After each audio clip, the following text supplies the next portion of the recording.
problem besar semenjak manusia berpikir. Semenjak manusia ingin memahami sebenarnya apa yang ada ini. Hubungan antara yang universal dengan yang parsial. Yang parsial, gimana hubungannya? Apakah hubungan kausalitas, as-sabab wal musabbab, al-illah wal ma'lul, sudah dibicarakan oleh para filosof Yunani kuno semenjak Pythagoras, Empedokles, kemudian Plato, Aristoteles, teori akal 10 oleh Plato, emanasi dari yang maha mutlak, kemudian menjadi akal 1, 2, 3, 4, sampai 10 sampai ke alam materi ini. Kemudian setelah dianalisis oleh Aristoteles, ternyata itu tidak masuk akal, karena Aristoteles menjunjung tinggi peran akal. Berkembang, ini singkat saja, di beberapa hari Neoplatonisme atau Plotinus, bahwa yang maha agung, yang maha mulia itu emanasi terhadap akal universal, emanasi kepada jiwa universal, kemudian sampai ke materi. Ini semuanya belum menjawab secara gamblang, menjawab pertanyaan apa hubungan Tuhan dengan alam semesta. Kemudian masuk ke era Islam, ulama mutakalimin mencoba menjawab ini semua dengan teori ta'aluk soluhi dan ta'aluk tanjizi. Itu juga belum memberikan jawaban yang pas. Para filosof, Ibnu Sina dan teman-temannya menganggap alam semesta ini dingin,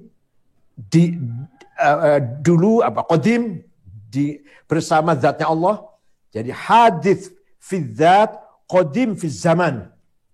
Alam semesta ini secara zatnya baru karena maklul dari Allah, tapi kalau dari sisi zamannya bersama Allah.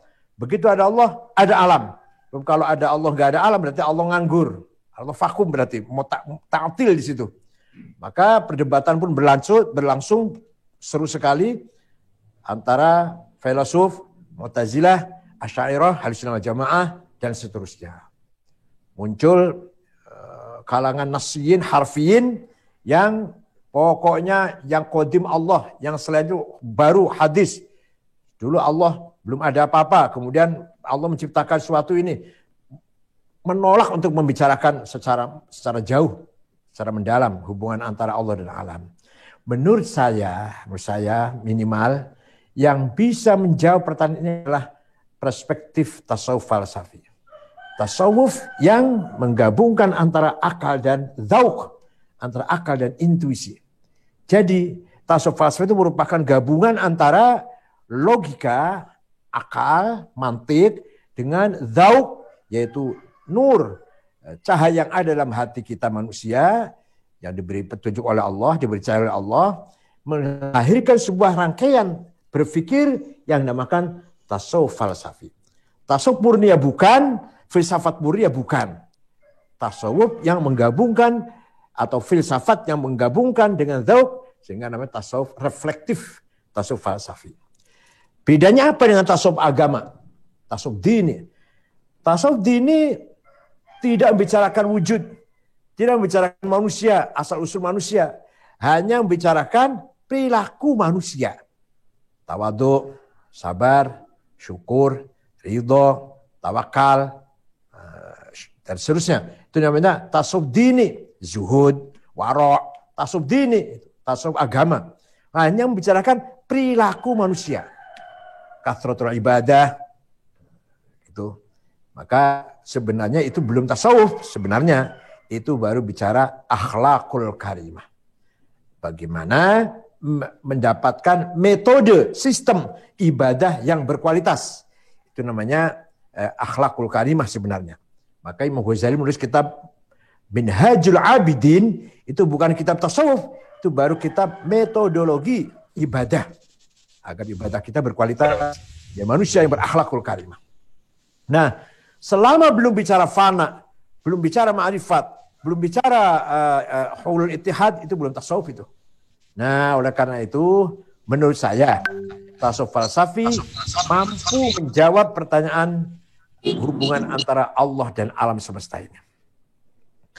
Allah yang az-zatul mutlaqah al-mujarradah an ismil idhafat, the absolute one existence without relation, Allah ingin dikenal. Ingin diketahui. Bahkan dirinya pun ingin mengetahui dirinya siapa.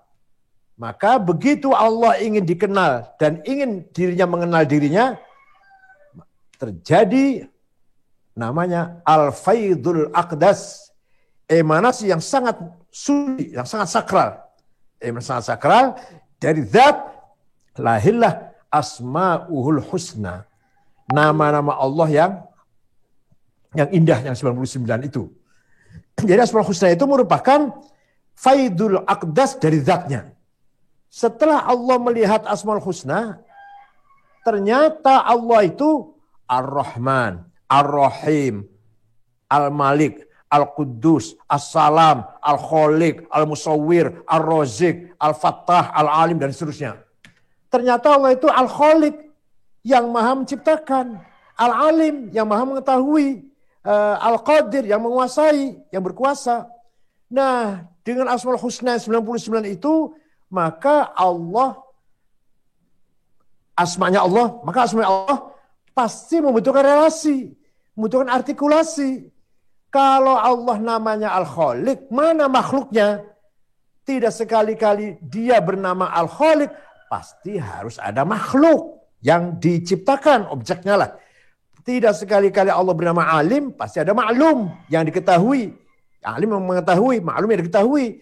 Tidak sekali-kali Allah bernama Al-Qadir, yang menguasai, yang berkuasa, pasti ada Makdur yang dikuasai. Kalau enggak, mana mungkin punya nama Al-Alim, Al-Khaliq, Al-Qadir kalau enggak ada objeknya. Maka dalam Asmaul Husna itu terjadi apa? Faidul Muqaddas. Sebentar, Asmaul Husna ini namanya Al-Hadratul Wahidiyah. The unity multiplicity. The unity multiplicity. Itu Asmaul Husna, Wahidiyah. Kalau itu Ahadiyah. Kalau Asmaul Husna ini Wahidiyah. Dan Asmaul Husna kemudian Al-Faidul Muqaddas, emanasi yang sakral, di bawahnya yang akdas ya. Kalau tadi sangat sakral. Ini sakral menuju a'yanus tsabitah, prototipe yang laten. Jadi semua relasi, artikulasi Asmaul Husna itu ada. Terjadi semua, sudah ada itu, tapi masih laten, belum nampak betul. Ma bainal wujud wal adam. Ats-tsubut ma bainal wujud wal adam. Masih prototipe dari A sampai Z. Itu namanya a'yanus tsabitah. Dari a'yanus tsabitah maka terjadi tajalli ghaibi.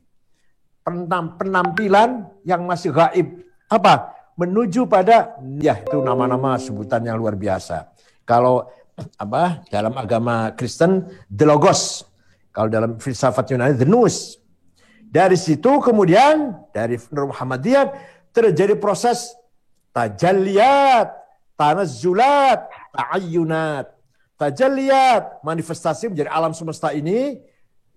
Ta'ayyunat, entifikasi dari alam semesta ini.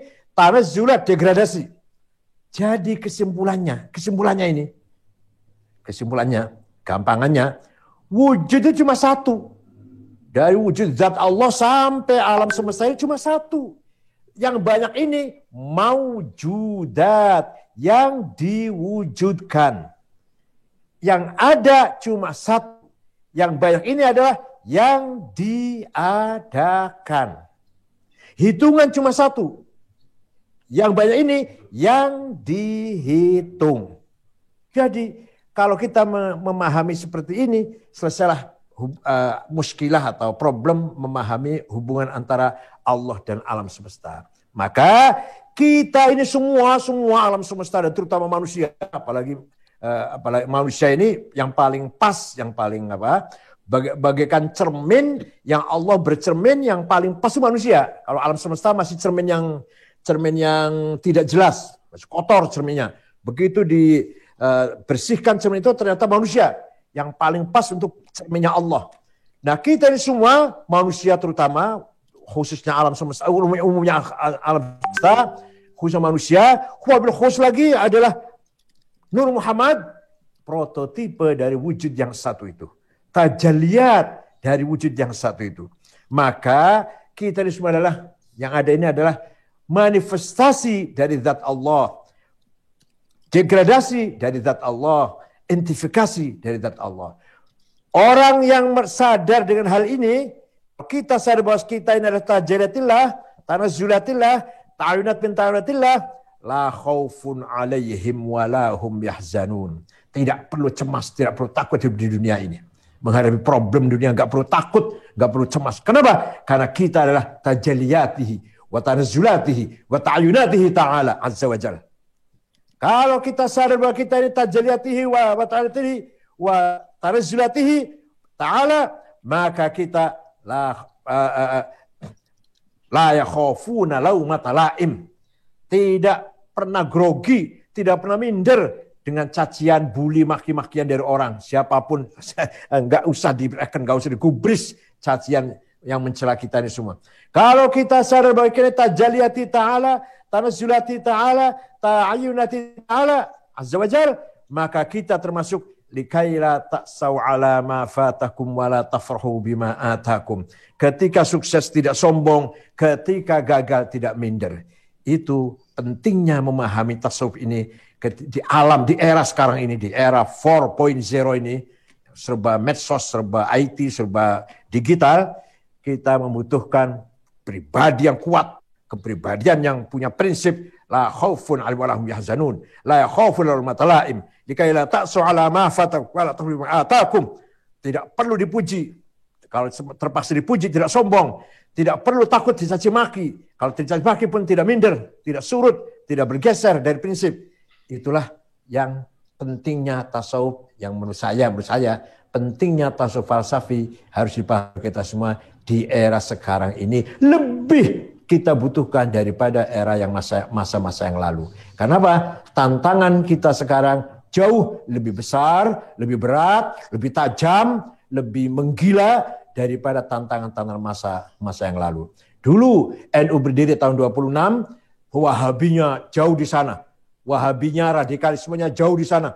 Sekarang Wahabi bersama kita, Halafi bersama kita, sekuler bersama kita, liberal bersama kita, dan seterusnya. Kita punya prinsip mabda, harga diri, kepribadian yang tidak boleh bergeser. Dengan apa? Dengan menjiwai bahwa kita ini tajalliyatihi ta'ala, tanazzulati azza wa jal, dan ta'ayunatihi azza wa jal.